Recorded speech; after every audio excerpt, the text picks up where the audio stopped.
உலகளாவிய ஒரு கிரைசிஸாக இந்த எண்ணெய் ஸ்கேர்சிட்டி வந்துட்டு இருக்கு. கச்சா எண்ணெய் விலை உயர்வு தான் இதற்கு காரணம். 56-57 இருந்த ஒரு பீப்பாய் கச்சா எண்ணெயின் விலை இப்பொழுது 100 $105 உயர்ந்து விட்டது. இப்போ பிறக்கிற குழந்தைக்கு கேன்சர் வருது. இப்போ பிறந்து ஒரு 3 மாசமே ஆன ஒரு குழந்தை டயபெட்டிஸில் பாதிக்கப்படுது. இதெல்லாம் எதனால் பாதிக்கப்படுது?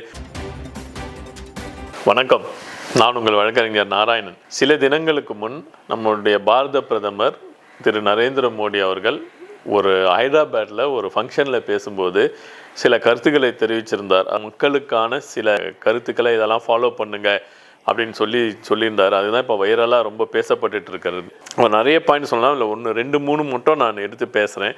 ரசாயன உரத்தை தவிருங்கள் அப்படின்னு சொல்கிறாரு. இது மிக மிக மிக வரவேற்கத்தக்க ஒரு கருத்தாக தாங்க நான் பார்க்கின்றேன். ஏன்னா இப்போ பிறக்கிற குழந்தைக்கு கேன்சர் வருது. இப்போ பிறந்து ஒரு 3 மாசமே ஆன ஒரு குழந்தை டயபெட்டிஸில் பாதிக்கப்படுது. இதெல்லாம் எதனால் பாதிக்கப்படுது?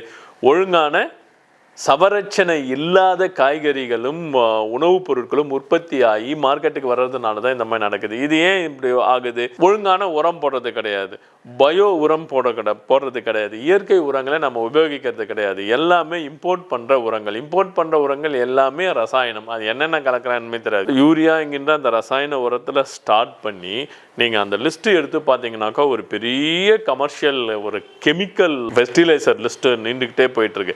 இதெல்லாம் தேவையில்லையே. முன்புழு கலாச்சாரம்னு ஒன்று நம்ம ஊர்லேயே இருந்தது. வர்மி கல்ச்சர் அப்படின்னு சொல்லிட்டு ஏற்கனவே வச்சுருந்தாங்க. இயற்கை உரம், மண்புழு உரம், இயற்கை சாண உரம், இந்த மாதிரி உரங்களை போட்டு வளர்க்கின்ற பொழுது அதிலிருந்து வருகின்ற காய்கறிகளும் பழங்களும் மக்கள் உண்ணுகின்ற பொழுது அவர்களுக்கு நோய் எதிர்ப்பு சக்தி நிறைய வர்றதுக்கு சான்ஸ் இருக்குது.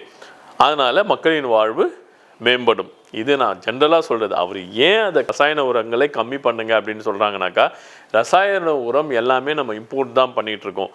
இந்த அதர் கண்ட்ரீஸ்லேருந்து நம்ம ரசாயன உரத்தை இம்போர்ட் பண்ணும்போது அதில் இந்த ஃப்ரைட் சார்ஜஸில் இருந்து எல்லாமே இந்த க்ரூட் ஆயில் ஏறினதுனால விலை ஏறி போச்சு. அதனால தான் ஒரு மெயினாக ரசாயன உரத்தை பயன்படுத்தாதீர்கள் அப்படின்னு சொல்கிறார். இது ஒரு மிக மிக மிக வரவேற்கத்தக்க ஒரு இது. என்னதான் போர் நடந்தாலும் நம்ம நாட்டுக்கு என்ன நடக்குது அப்படின்னு பார்க்கும்போது இந்த ரசாயன உரத்தை அவாய்ட் பண்ணிட்டு இயற்கை உரத்தையே நம்ம பயன்படுத்தணும்னாக்கா நம்ம நாடு கண்டிப்பாக செழிப்பாகும் என்பது மறுக்க முடியாத ஒரு உண்மை. நன்றி, வணக்கம்.